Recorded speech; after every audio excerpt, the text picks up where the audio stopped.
Hello everyone, I'm Liza. My story revolves around my husband, who tried to leave me because I wasn't wealthy enough for him. You might be wondering why. Well, it's not because I suddenly lost my job or made any financial blunders. It's simply that I never went to college, so I didn't have a high-paying job. I had a decent income, and my husband Rick knew this from the start. I never hid anything from him. Rick, on the other hand, had a high income but was burdened with student loans from college. So our lifestyles were actually quite similar. Initially, Rick didn't see this as a problem, and our relationship progressed smoothly until we decided to get married. Just before the wedding, Rick asked for a prenup. He said that, given his high-paying job, he feared being used for his money and didn't want me to be burdened with his loans. I felt a bit disrespected by his lack of trust, but I agreed to the prenup, and thank God I did. It saved me later. Our marital troubles began when we lost our place to live. Our landlord informed us he was selling the house, with the housing market in our city being terrible. We had no choice but to move in with Rick's mother, Natalie. Now let me clarify, my husband is the main issue here. Natalie was a cold woman who didn't care much about me, but she wasn't one of those nasty mother-in-laws you hear about. She was just annoyed to host us for free, which sometimes made her behavior a bit difficult, but we managed. After moving in with Natalie, Rick began resenting the fact that I couldn't contribute to buying a house. Because of his student loans, he couldn't qualify for a mortgage, and I didn't have enough for a down payment. We were stuck in a tough spot with limited housing options. Despite this, we had a decent life until Natalie dropped a bombshell on us. One day, she told us we needed to find other accommodations because she could no longer keep up with her mortgage payments and had decided to sell the house. "Why, Mom? What's the problem?" Rick asked. "I can't keep up with my mortgage payments anymore, so I have to sell the house," she explained. "You need to find another place to live." "But we have nowhere to go, Mom. We can't afford rent with the money we have," Rick pleaded. "That's not my problem, Rick. Since you two can't help me with the mortgage, I have to sell. I'm giving you plenty of time to come up with a solution."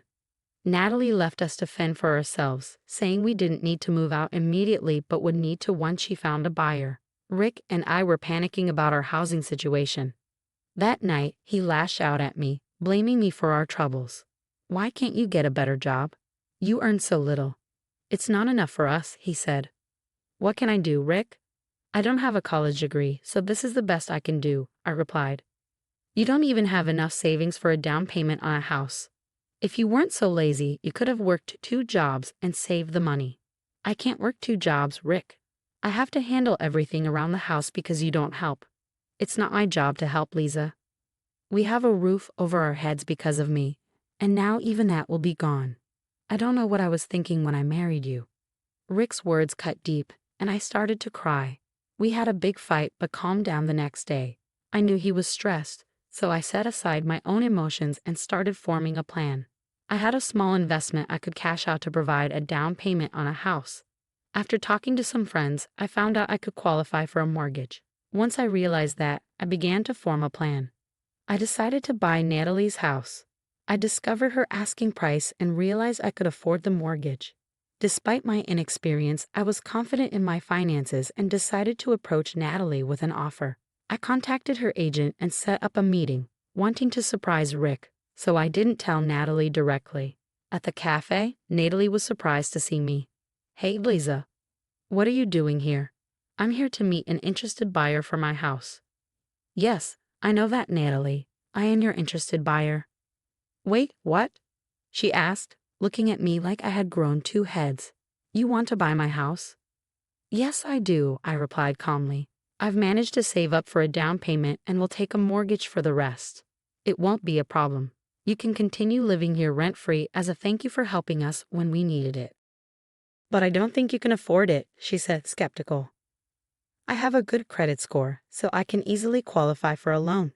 Rick can't because his debts have crippled him. I'm the only one in a position to buy a house.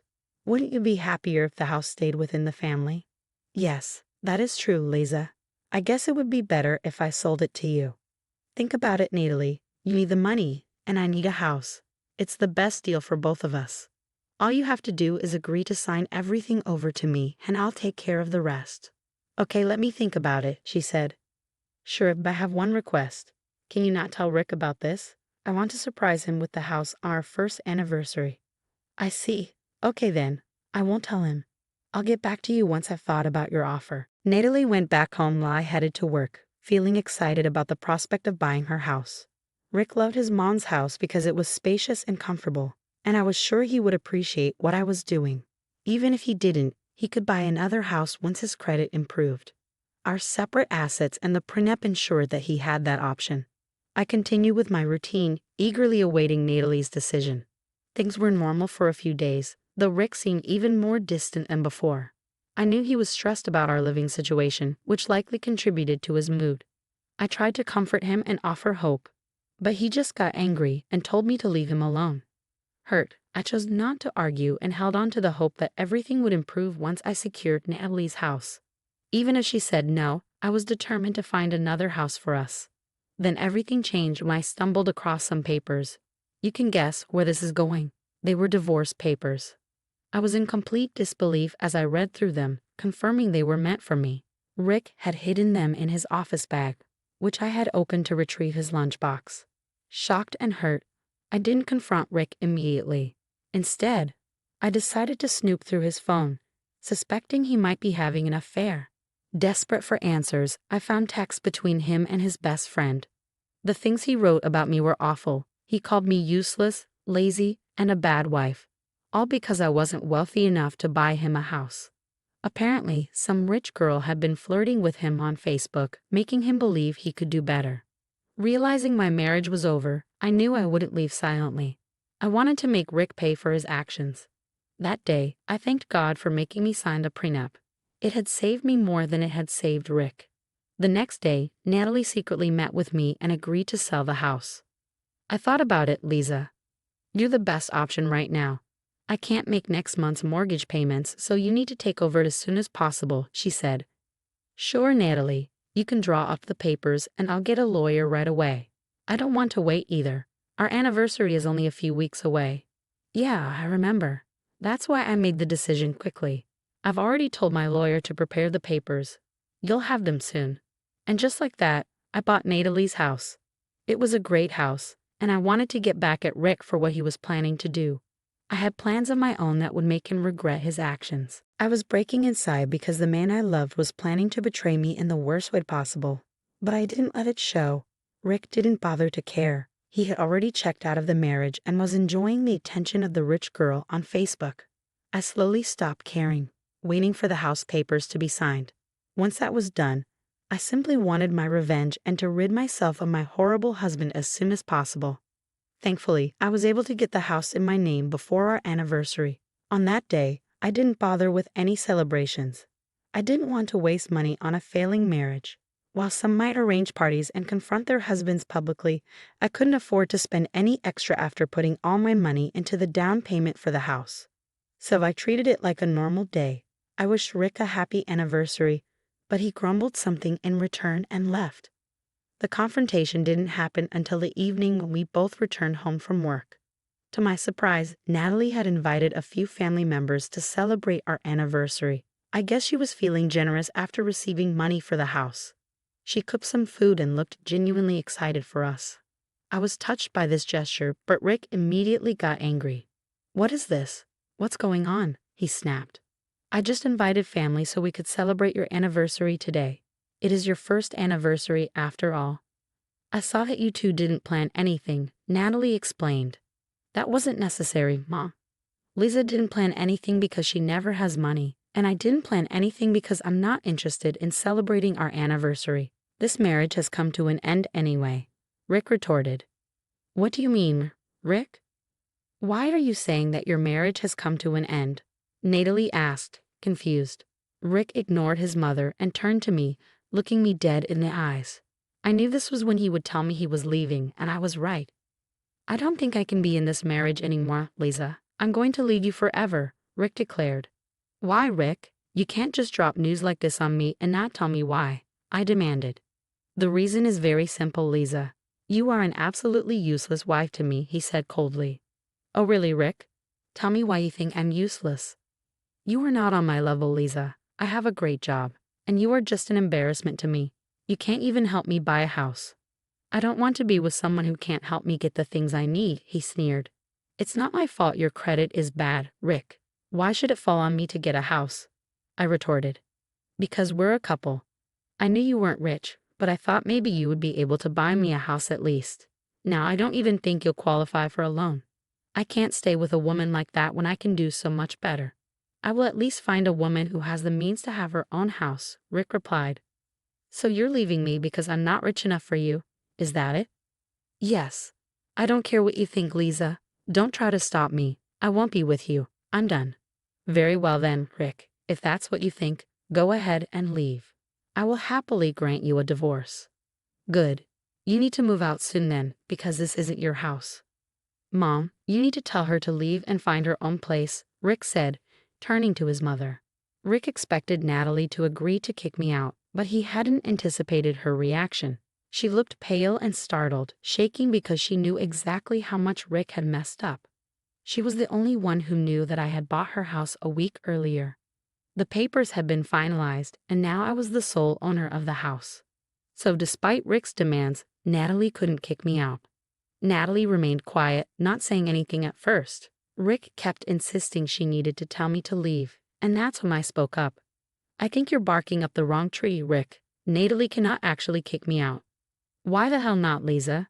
This is her house, so she can kick you out. No, Rick, it's not her house anymore. It's mine. I bought it from her last week. I am the sole owner of this house now, I revealed, watching the color drain from Rick's face. Actually, you're wrong about that, Rick. This house doesn't belong to her anymore. What do you mean? My mother is the owner of this house. Nope, she's not the owner anymore. I am the new owner of this place. What nonsense are you spewing, Liza? This cannot be your house. It is my house, Rick. If you don't believe me, why don't you ask your mother? Mom, what nonsense is Liza saying? Did you give her this house or something? Natalie looked too afraid to say anything. She remained frozen while the rest of the guests looked on. Rick was absolutely sure that the house was in no way mine, so he kept hounding his mother for an answer. After a while, Natalie meekly said, "Yes, it's true. This house is hers now."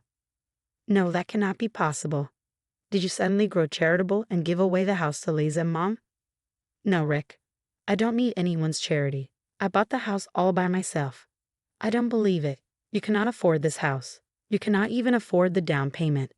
What would you like to say to that, Natalie? You're wrong, Rick. Liza has actually bought the house from me. We finalized the papers last week, and she was planning to surprise you today with the news, but it looks like you have ruined it. Natalie confirmed what I had told Rick, and his eyes went wide with shock. He couldn't believe that I was able to save up and buy the house. He had clearly underestimated me and was proven wrong. When the realization dawned on him, he immediately tried to change his tune. Oh wow, that was a great surprise, Liza. I didn't know that you were saving and planning on buying Mom's house. I can see that, Rick. Natalie's right though. You have completely ruined my surprise. No, we can still celebrate. Celebrate what, Rick?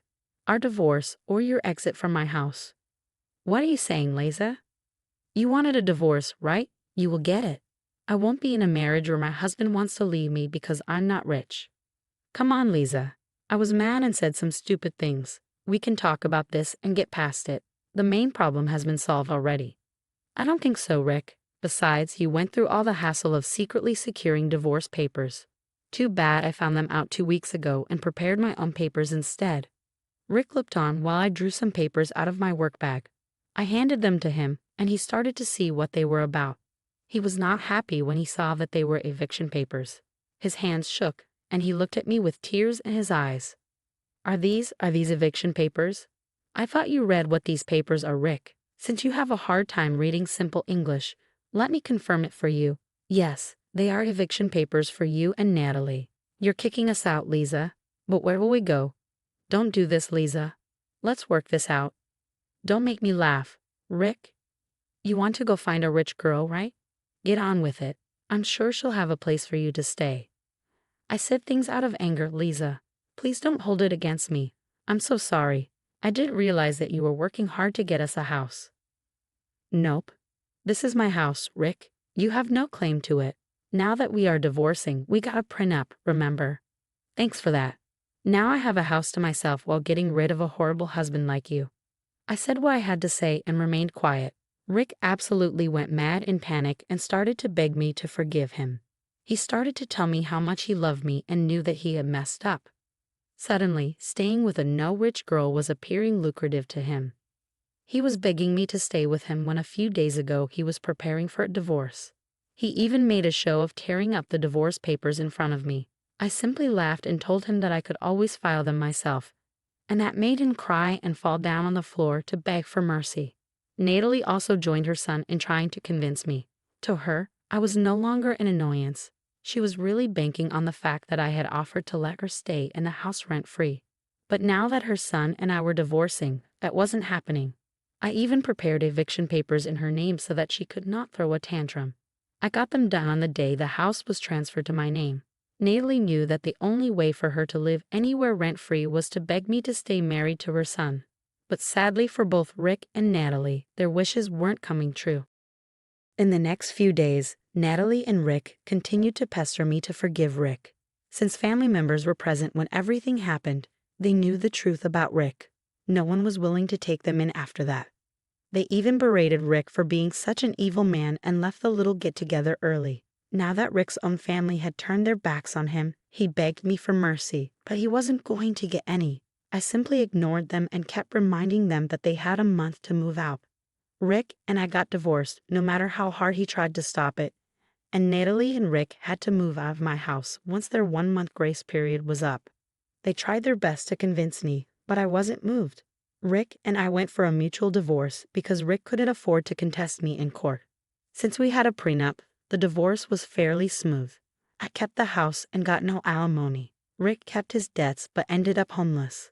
He and his mother had to get an apartment together to save money. From what I have heard, neither of them is doing very well.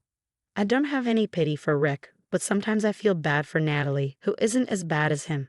Anyway, I have a house now and can finally live a good life without having a husband who constantly demeans me.